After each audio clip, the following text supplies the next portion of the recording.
welcome to my part 2 of how to butcher a goat. In this video I'll be showing you how we trim the meat. We take off everything that's white pretty much from the meat, so all the fat, the silver skin, the tendons, and all the glands. And then we'll be cutting the legs into roasts, and I'll show you how I package the meat. Thank you for joining me for this video. Please remember to like, subscribe, and ring the notification bell.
Alright, so I'm going to start sealing up the meat.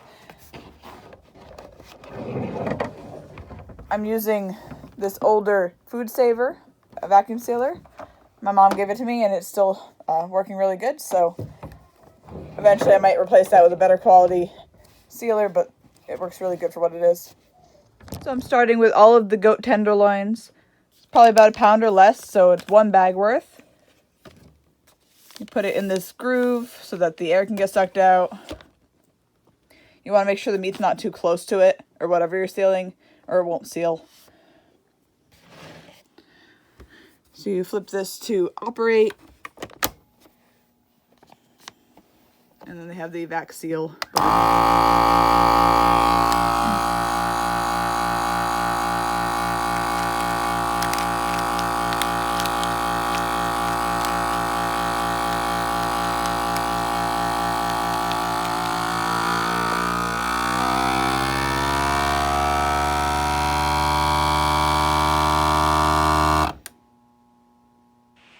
Yes, this food saver has been around since, I think my mom got it when I was in high school, so it's been around over a decade. It's working good. And you just want to make sure the seal line goes all the way across. If for whatever reason it's bent, it'll have an air hole that it can let in air, and then the food will get frostbit. So you want to make sure it seals good. You can always double seal it. If there's a gap here, you can put it in a little higher and do it again.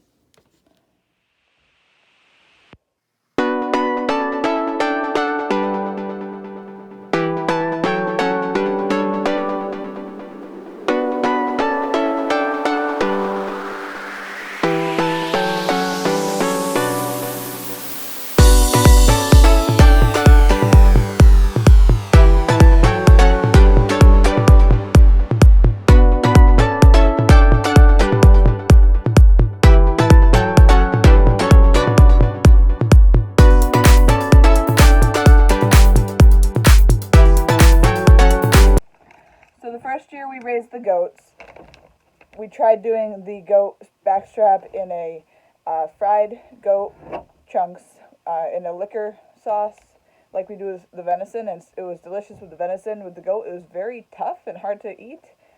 So I'm not sure. The first round of animals we raised were a lot fattier, and they were on mom's milk a lot longer.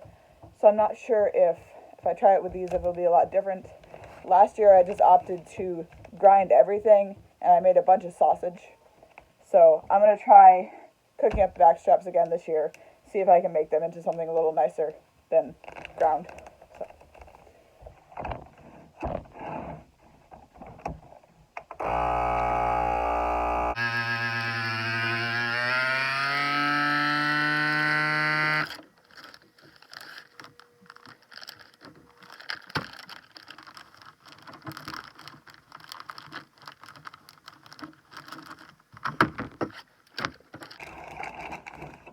It's always nice if you can help it to have one dirty hand, one clean hand.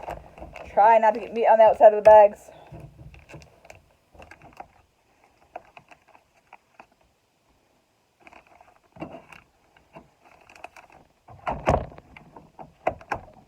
Or have one person stuffing the bags and the other person sealing it.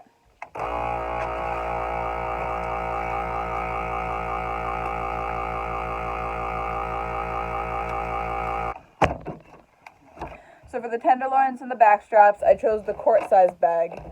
For all the roasts, I chose the gallon-sized bag just to make sure they fit, because I didn't want to label a bunch and then have them be squished and have to redo it. So these are probably a little big for the roast, but they'll definitely fit them. And then the pint bags I find perfect for 1 pound of ground meat. So those are nice also, but you definitely can't fit as much in there. So anything with bone in is tricky to fit in the small bags. You have to be careful when you have a little more blood in your meat. Let's see, there's barely any in these. So it starts wicking up the bag. And if it's really bloody, really juicy, something that you're sealing, it will go up and it'll stop it from sealing, which is really annoying. So just keep that in mind. And if it is something really juicy, some of the vegetables are really juicy and they'll just leak out, you want to just pick a bigger size bag.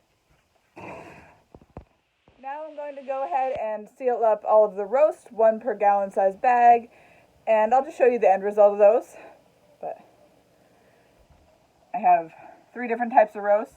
I'll have to see how they cook up this year. I've never done them bone-in before, but I imagine they'll be very, very good for stews.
So if you're cutting up your roast this way, make sure there are a couple glands in the muscle that you want to make sure to dig out before you cook with them. I can tell some of these back roasts are really small and definitely could have fit in the quart bag. I'm assuming those were the does, whereas the bucks were much bigger roasts, and I don't think they would have fit in the quarts quite as well. So I'm glad I picked the gallon bags, even though they're a little overkill for some of the smaller roasts.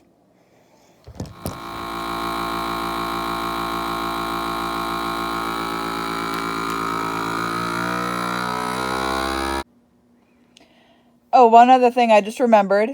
You also, with the vacuum seal bags, you do have to worry about pokey bones. They will pierce the bag sometimes. So here's one of the bigger buck roasts for sure.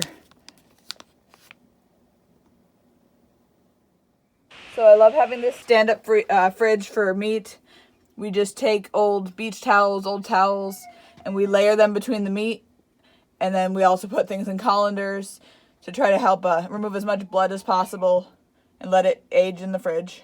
Starting on the hip portion of the back roast now.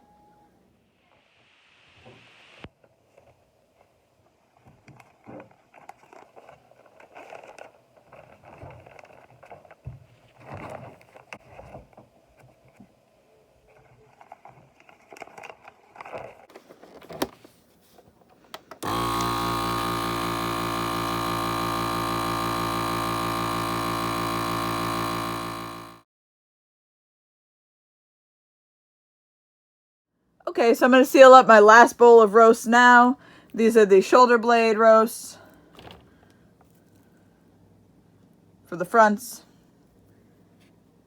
And then I'll have to find some time to clean up that last bit of meat for the ground meat. And we'll be done with the goats for the season.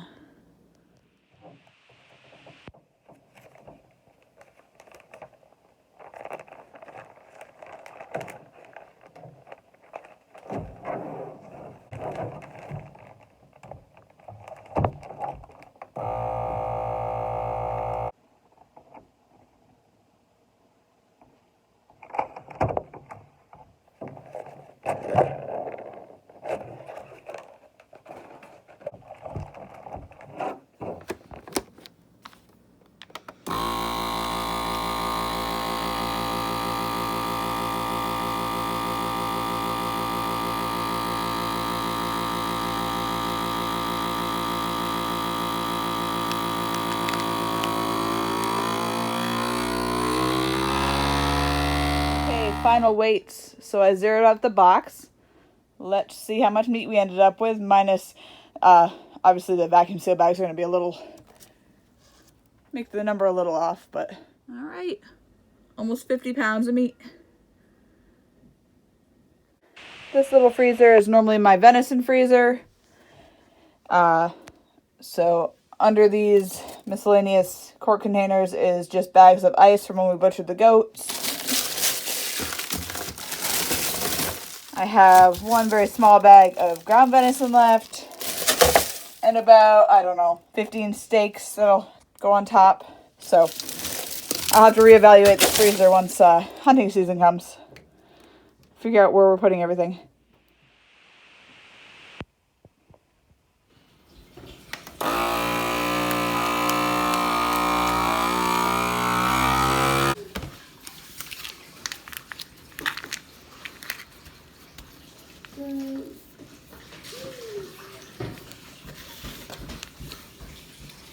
So from the necks, the hearts, and the belly flaps, we got 9.5 pounds of ground goat. Here's the 9 pounds. Finished. These pint bags fit 1 pound perfectly, and I have a half pound I just put in the fridge to use up. Thanks for joining me for this meaty adventure. We'll see you next time.